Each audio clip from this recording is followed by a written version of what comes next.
Your property is in violation. You have 14 days to comply, or we will take action. She said it the way people say things they have rehearsed in front of a mirror, each word weighted, each pause deliberate.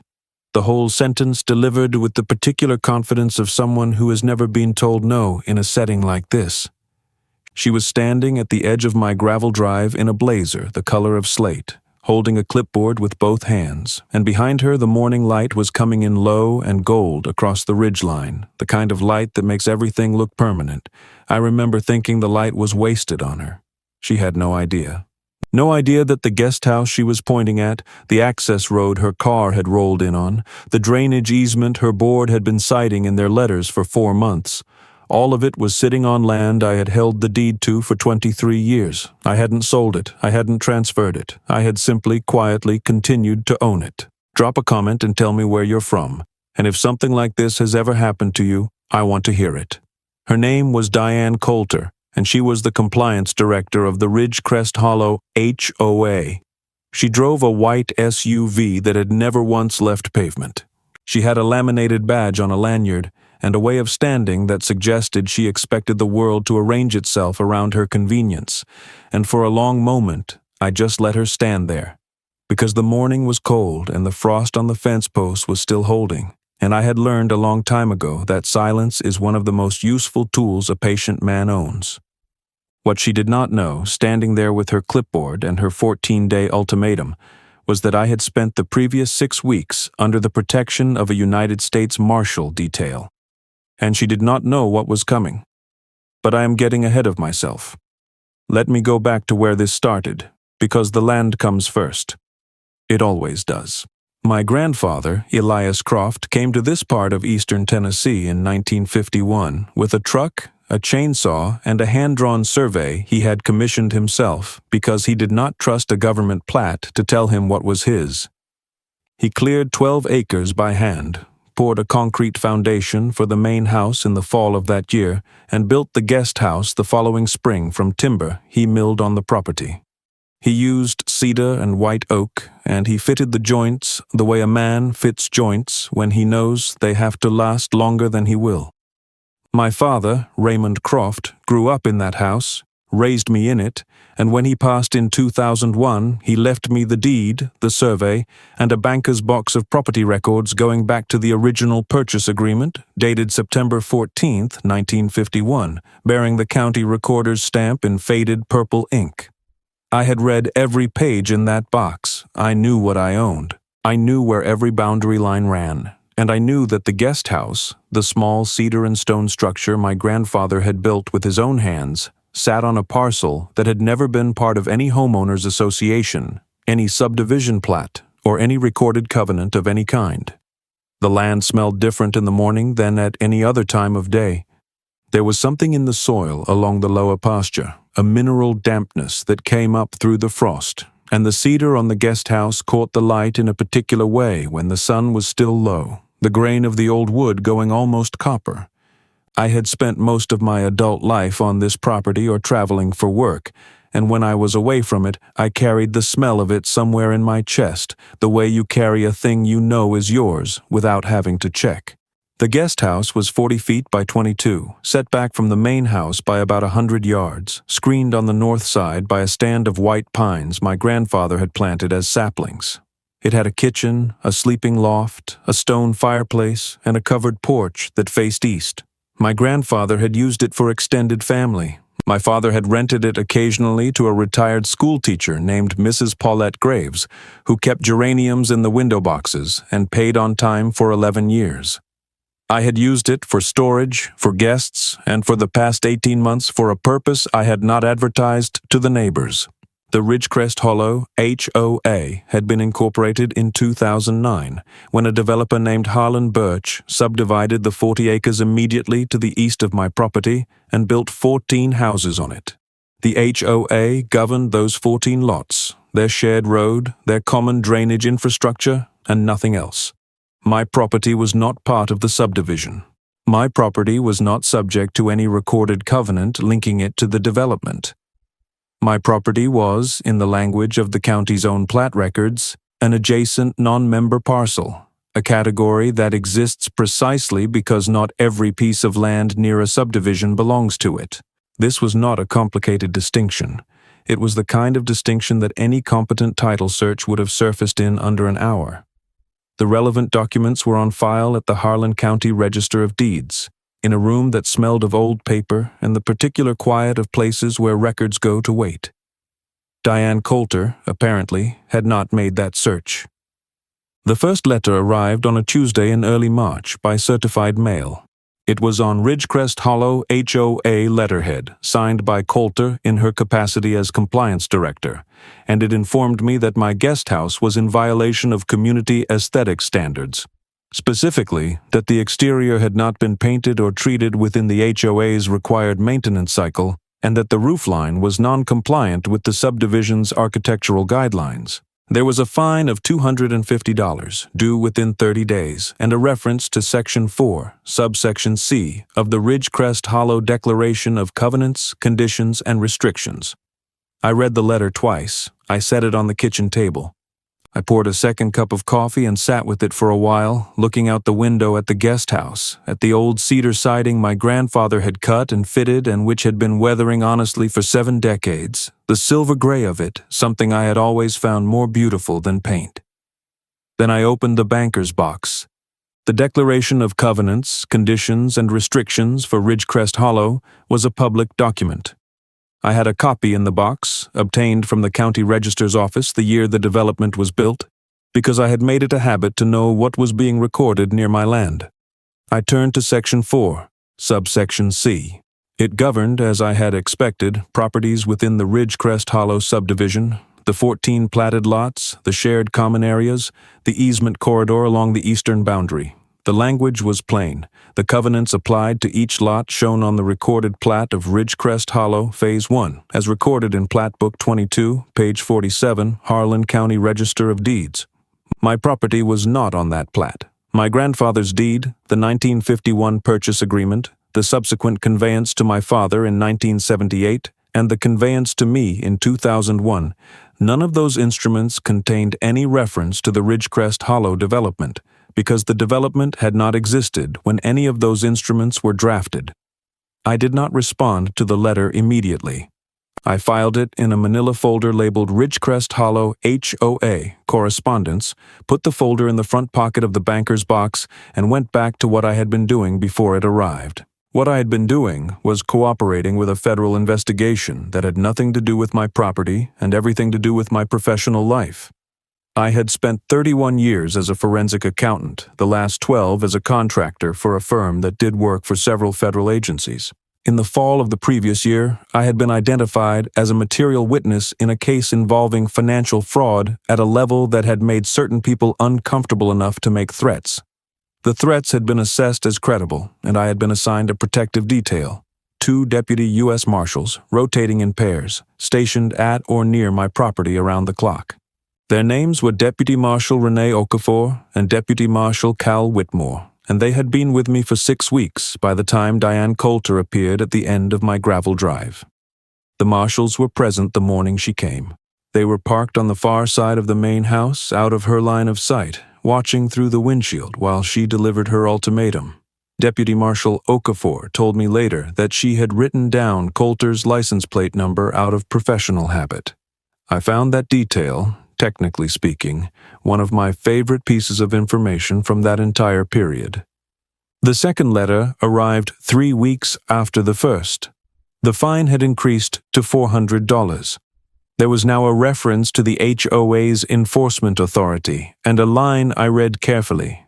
Failure to bring the property into compliance may result in the HOA pursuing remediation through available legal and physical means. Physical means. I noted that phrase and added the letter to the folder. A neighbor of mine, a retired land surveyor named Gerald Fitch, who had lived on the adjacent parcel to the west for 38 years, stopped by one afternoon with a thermos of coffee and the news that Coulter had been asking questions about my property at the last HOA meeting, questions about whether the guest house had ever been permitted, whether it was occupied, and what the HOA's options were if a non-member property was found to be in violation. Gerald had attended the meeting as a guest, which was his right as an adjacent landowner, and he had written down what was said in a small spiral notebook he kept in his shirt pocket. He handed me 3 pages of notes. I thanked him and added them to the folder. "She doesn't think you have anything filed," Gerald said, wrapping both hands around his thermos. "She hasn't looked," I said. He nodded once, the way a man nods when he already knew the answer and asked the question as a courtesy. I called an attorney named Margaret Elaine Voss, who practiced real property law in the county seat and who had handled my father's estate in 2001. Margaret was precise and unhurried, and she had a particular talent for reading a deed the way a geologist reads a core sample, layer by layer, looking for the exact place where something had shifted. I brought her the banker's box. She spread the documents across her conference table in chronological order and read in silence for 40 minutes while I sat across from her and watched the afternoon light move across the window behind her desk. When she finished, she looked up and said, "They have no basis for this. None whatsoever."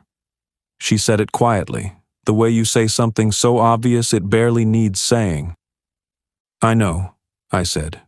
"You want to respond formally?" "Not yet," I said. "I want to know what they're going to do next." What they did next was send a 3rd letter. This one informed me that the HOA board had voted at a duly noticed meeting on the 14th of the month to authorize enforcement action against the non-compliant structure on the adjacent parcel, citing the HOA's authority under its CC and Rs and under Tennessee Code, annotated Section 66-27-201, which governs horizontal property regimes. I read that citation twice. Section 66-27-201 applies to condominiums. My property was not a condominium. It was a single parcel fee simple estate, owned outright, with a deed that traced back to 1951, and that had never once been encumbered by a condominium declaration or any instrument resembling one. I set the letter on the table. I was not angry. I want to be clear about that. What I felt was something closer to the particular alertness that comes when a situation clarifies itself, when the thing you suspected turns out to be exactly as simple as you thought, and the only remaining question is how long you are willing to wait before you let the record speak. Margaret filed a formal response with the HOA's registered agent on the 22nd of the month. The response was 4 pages. It cited the original deed, the 1951 purchase agreement, the Harlan County plat record showing my parcel's exclusion from the subdivision, and the inapplicability of Section 66-27-201 to a fee simple parcel.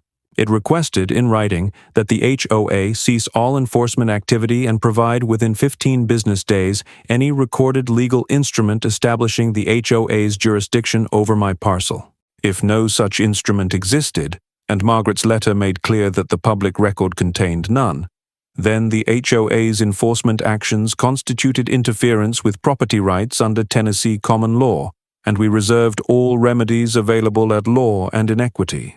The 15 business days passed. No instrument was provided, because none existed. What arrived instead, on a morning when the frost was still on the fence posts and the deputy marshals were changing shifts in the drive, was a truck. Not a letter, not a phone call. A truck, and behind it, a piece of equipment I recognized from 200 yards away by the sound it made and the diesel smoke it put into the cold air. A bulldozer. I was not home when it arrived. I was 40 minutes away, in the county seat, in the 2nd hour of a deposition related to the federal matter. Deputy Marshal Okafor was with me. Deputy Marshal Whitmore was at the property. He called my cell phone at 8:47 in the morning, and when I answered, I could hear the machine in the background, the low, mechanical groan of it, and he said, simply and without inflection, "You need to come home." I left the deposition room without explanation and drove the 40 minutes back the way you drive when you are trying to remain calm and your hands are doing most of the work. Margaret Voss was on the phone with me for the first 20 minutes of that drive, already pulling up the HOA's registered agent information and the name of whatever attorney had advised them to do what they were apparently doing. Deputy Marshal Okafor sat in the passenger seat and said nothing, which was the right thing to say. The road climbed through bare hardwood ridges, and the morning light had gone flat by then, the sky the color of old pewter. I drove, and I thought about the cedar siding on that guest house, the way my grandfather had fitted each board with a margin of overlap that accounted for the wood's seasonal movement, the way a man thinks about something when he expects it to outlast him. Deputy Marshal Whitmore met me at the gate. He was standing in the gravel drive with his hands in his jacket pockets, his expression neutral in the way that trained people make their expressions neutral when they are managing a situation. Behind him, around the near corner of the main house, I could hear the machine, the low diesel groan of it, the hydraulic whine, and underneath that, a sound I had to identify slowly because I did not want it to be what it was. The sound of old wood giving way under load. "How far?" I said. "They've taken the north wall of the porch," Whitmore said. The operator stopped when I came out, but the man in the blazer told him to continue. He continued. "The man in the blazer," I said. "Not Coulter, someone else." He identified himself as a board member. He had paperwork. I walked around the corner of the main house and I saw it. The bulldozer was a mid-sized track machine, orange, with a blade still carrying a section of the covered porch's roof structure, the cedar posts my grandfather had turned on a lathe he had built himself, the tongue-and-groove decking he had laid over 2 weekends in the spring of 1952, the whole thing tilted and broken and riding the blade like wreckage. The operator had stopped and was sitting in the cab looking at nothing in particular. Standing to the left of the machine, holding a manila envelope and wearing a dark blazer over a fleece vest, was a man I did not recognize. He was perhaps 55, with the careful posture of someone who had recently been given authority and was still getting used to the weight of it. He saw me coming and straightened. "Mr. Croft," he said. "I'm Terrence Boyle, president of the Ridgecrest Hollow HOA board. We have authorization to—" "Stop the machine," I said. He blinked. "Mr. Croft, I have paperwork here that—" "The machine is on my property," I said. "Stop it, or I will call the sheriff's department and report a trespass in progress and criminal damage to a structure on a deeded parcel. Your choice." He looked at Deputy Marshal Okafor, who had come around the corner behind me and was standing with her hands loose at her sides, and then at Deputy Marshal Whitmore, and whatever he saw in those two faces resolved the question for him. He turned to the cab and made a cutting gesture. The engine dropped to idle and then died. The silence that followed was the loudest thing I had heard in months. I looked at what they had done to the porch. The north wall was gone.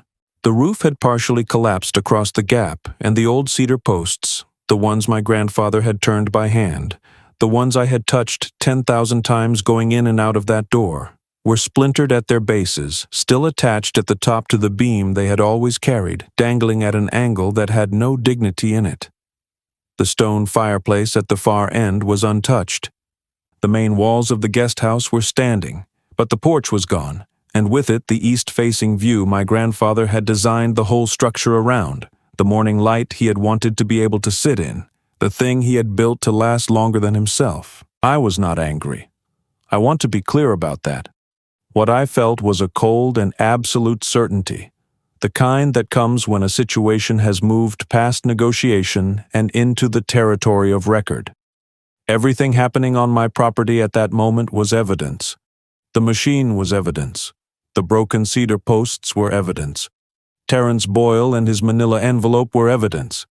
I took out my phone and began photographing methodically, starting at the gate and working toward the structure. Tire tracks in the gravel, blade marks in the earth, the debris field, the structural damage, the machine's identification numbers, and Terrence Boyle's face, which he did not enjoy but did not obstruct. Margaret Voss arrived 40 minutes after I called her.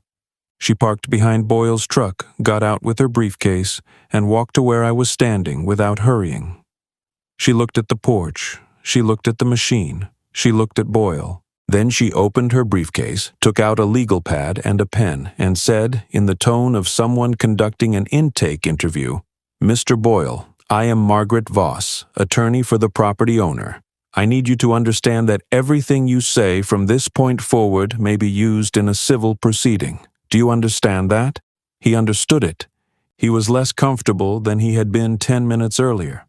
What Boyle had in his manila envelope was a copy of the same enforcement authorization the third letter had referenced.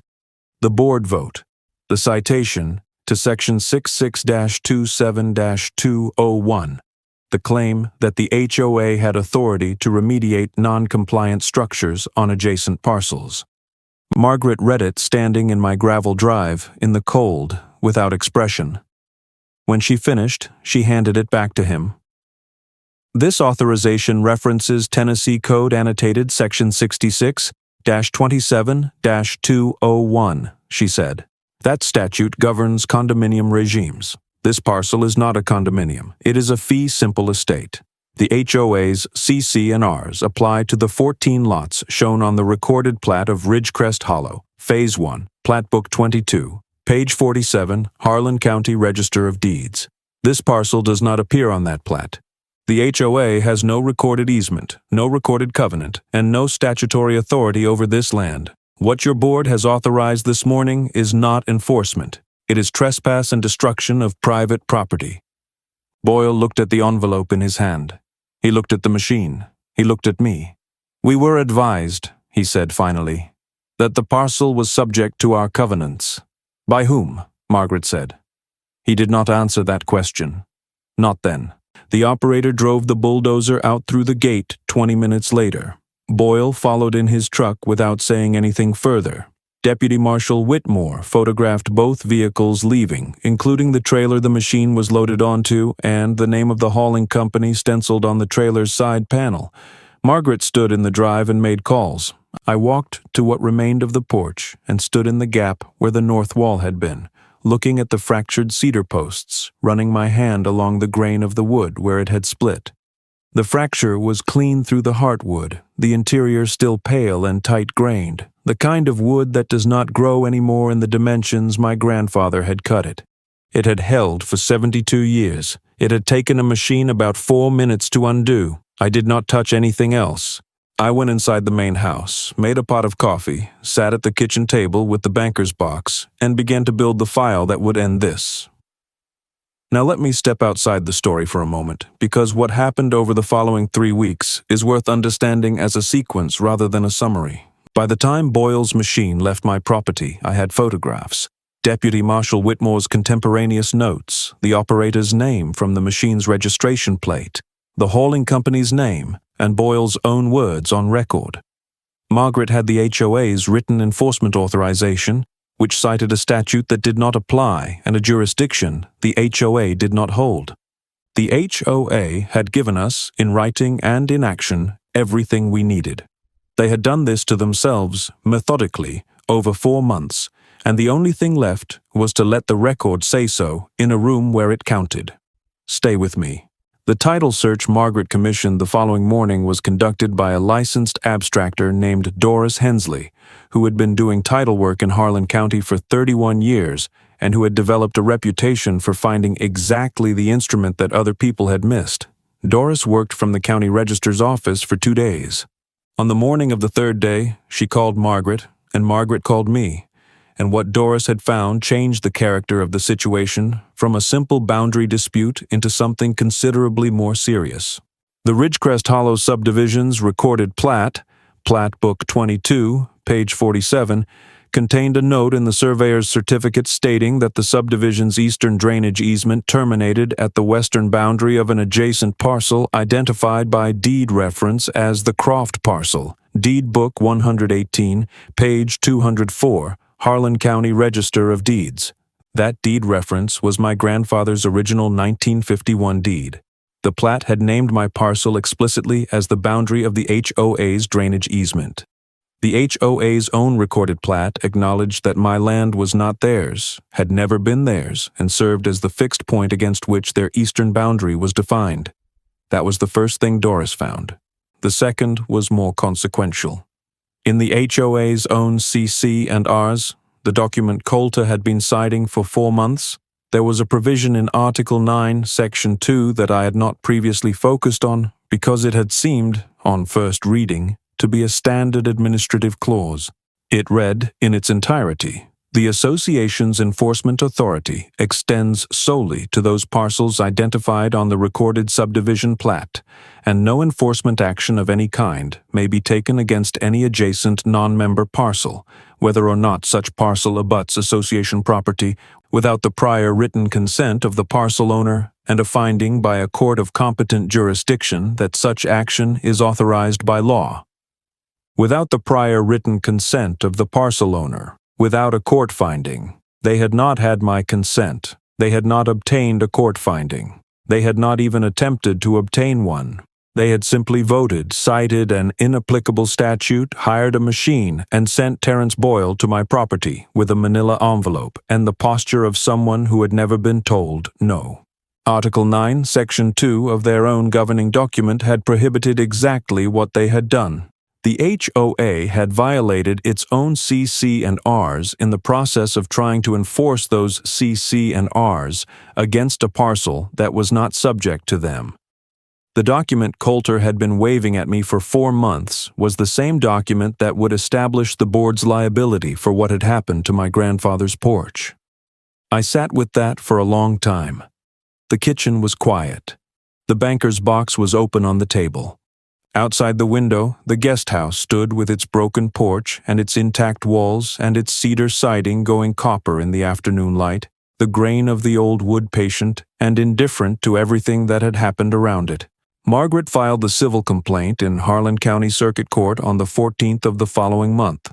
The complaint named the Ridgecrest Hollow HOA, its board in their official capacities, and Terence Boyle individually. It alleged trespass, destruction of real property, and violation of the HOA's own governing documents under Tennessee Code Annotated Section 66-27-401, which provides a private right of action for violations of a homeowners association's declaration. It sought compensatory damages for the structural destruction, attorney's fees under the fee-shifting provision of Section 66-27-401, and a permanent injunction prohibiting the HOA from taking any further action against my parcel. The complaint attached as exhibits the original 1951 deed, the Harlan County plat showing my parcel's exclusion from the subdivision, Article 9, Section 2 of the HOA's own CC and Rs, the 3 certified letters, the board's written enforcement authorization citing Section 66-27-201, Deputy Marshal Whitmore's contemporaneous notes, and 47 photographs taken on the morning the machine came through my gate. The record was complete. The paper had done its work. All that remained was the room where it would be read aloud. The hearing was set for the 3rd Tuesday of the following month, in Courtroom 4 of the Harlan County Circuit Court, a room that smelled of old wood and the particular stillness of places where arguments come to be settled by something older than argument. I had been in that room once before, when my father's estate was probated, and I remembered the way the light came through the high windows on the south wall, falling in long, pale columns across the gallery benches, and how the room had felt like a place designed to make human disputes seem proportionate, not small, but correctly sized against the weight of the record. I arrived 20 minutes early. Margaret Voss was already at the plaintiff's table, her briefcase open, her legal pad squared to the edge of the table, her reading glasses on. She did not look up when I sat down. She was reading the HOA's response brief, which had arrived 4 days earlier, and which had been, in her considered professional opinion, not well constructed. The HOA had retained an attorney named Clifford Mast, who practiced out of an office in Middlesboro. Mast's brief argued 3 things. First, that the HOA had acted in good faith based on advice of counsel. Second, that the structural damage was minimal and had been necessitated by a genuine belief that the parcel was subject to the HOA's covenants. And third, that the board's interpretation of its own CC and Rs was entitled to deference under Tennessee's general rule of construction for homeowners association documents. The brief did not address Article 9, Section 2. It did not address the inapplicability of Section 66-27-201 to a fee-simple parcel. It did not address the fact that the HOA's own recorded plat had named my grandfather's deed as the fixed boundary of the development's eastern easement. It addressed instead the question of good faith, which is a useful argument when you have nothing else. Terence Boyle arrived with 2 other board members, and they sat in the gallery behind Mast's table in a row, wearing blazers, holding folders. Diane Coulter was not present. I had learned through Gerald Fitch's reliable attendance at HOA meetings that Coulter had resigned her position as compliance director 3 weeks after the complaint was filed. The board had been operating without a compliance director since then, which struck me as an arrangement that suited everyone. Judge Harriet Malone had been on the circuit bench for 16 years. She was known, among the attorneys who practiced in front of her, for reading every exhibit before the hearing began and for asking questions that suggested she had already identified the dispositive issue and was waiting to see whether counsel would find it themselves. She entered the courtroom at precisely 9 o'clock, took the bench without ceremony, and had my grandfather's 1951 deed in her hand before she had fully settled into her chair. She read the cover page. She set it down. She looked at Mast. "Counsel," she said, "I want to direct your attention to Exhibit C, which is Article 9, Section 2 of your client's own Declaration of Covenants, Conditions, and Restrictions, specifically the phrase, 'No enforcement action of any kind may be taken against any adjacent non-member parcel without the prior written consent of the parcel owner and a finding by a court of competent jurisdiction that such action is authorized by law.' Can you explain to me what court finding your client obtained before sending heavy equipment onto this property?" Mast stood. He adjusted his jacket. He said, "Your Honor, the board's position is that the parcel was understood to be subject to the covenants, and that the enforcement action was taken in reliance on that understanding." "That is not what I asked," Judge Malone said. She said it without raising her voice. There was a silence in the room that lasted perhaps 4 seconds. I have been in rooms where 4 seconds of silence lasted a long time, and this was one of them. Mast said that no court finding had been obtained prior to the enforcement action. Judge Malone made a note on her legal pad. She asked 3 more questions, each surgical, each addressed to a specific exhibit in the record, and each of Mast's answers confirmed the same thing. The HOA had no recorded easement over my parcel, no covenant binding my parcel, no statutory authority under the section they had cited, and no court order authorizing the physical action they had taken. The HOA's own CC&Rs had prohibited what the board had done. The board had done it anyway. The record said so, in the board's own documents, in their own certified letters, in their own written enforcement authorization, and in 47 photographs taken on a cold morning in eastern Tennessee while the machine was still running. Margaret presented for 40 minutes. She was precise and unhurried, the way she always was, and she read Article 9, Section 2 into the record twice, once in context, once in isolation, and then she read the surveyor's certificate from Plat Book 22, page 47, the language naming my grandfather's deed as the fixed boundary of the HOA's eastern easement, and she said quietly that the HOA had known, from the day the subdivision was platted, exactly where its authority ended. The line was in their own plat. They had simply chosen not to look at it. Judge Malone issued her ruling from the bench. She did not reserve it. She found for the plaintiff on all 3 counts: trespass, destruction of real property, and violation of the HOA's own governing documents under Section 66-27-401.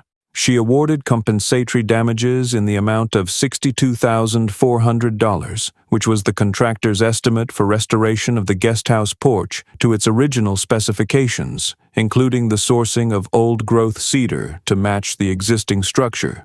She awarded attorneys' fees under the fee-shifting provision of Section 66-27-401, which Margaret had calculated at $18,000. She issued a permanent injunction prohibiting the Ridgecrest Hollow HOA, its board members, its agents, and its successors from taking any enforcement action of any kind against my parcel, and she ordered the injunction recorded in the Harlan County Register of Deeds as a notice instrument attached to the HOA's plat. She did not humiliate anyone. She read the law, applied it to the record, and stated the result. That was all. The board members in the gallery did not speak. Boyle held his folder in his lap and looked at the table in front of him. Mast gathered his papers. The courtroom returned to its particular stillness, the light falling in the same long, pale columns it always had, the room having done what it was designed to do. I shook Margaret's hand in the hallway. She said, "The injunction recording is the important part. It runs with the land." I told her I knew. She said she would send me the final billing statement. I thanked her and walked out into the afternoon. The contractor who restored the porch was a man named Webb Causey, who had done repair work on the main house twice before, and who had, on both occasions, taken his time and done it right. I told him what I wanted. The porch rebuilt to my grandfather's original specifications, using old-growth cedar where it could be sourced, and hand-turned posts to match the originals. He found the cedar through a salvage yard in Knoxville, old timber from a demolished mill, tight-grained and pale, and close enough in character to the original that you had to study the grain carefully to see where the new wood began. The work took 11 days. I was present for most of it, not supervising, just nearby, the way you are present for something that matters. On the last day, Webb fitted the final post into its base, checked the plumb, and stepped back. He did not say anything, neither did I. The porch was back. The east-facing view was back.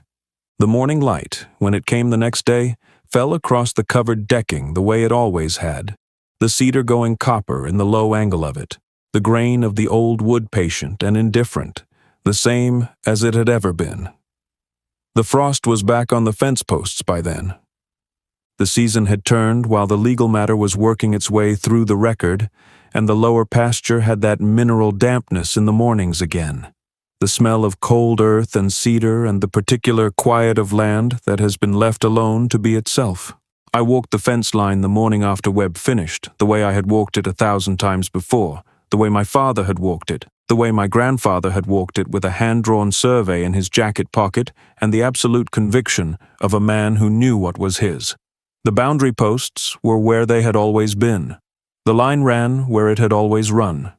Nothing had moved. What Diane Coulter had not understood, standing in my gravel drive in her slate blazer with her clipboard and her 14-day ultimatum, was that the authority she was performing had a foundation, and that the foundation could be checked. Every claim to jurisdiction over land has a legal basis, or it does not. Every assertion of authority is either grounded in a recorded instrument, or it is not.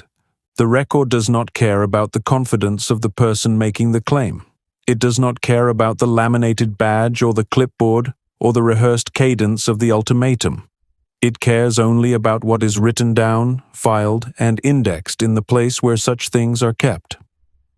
My grandfather understood that in 1951, which is why he commissioned his own survey before he broke ground, why he had the deed recorded the same week he signed it, why he kept every instrument in a box that he passed to my father and my father passed to me.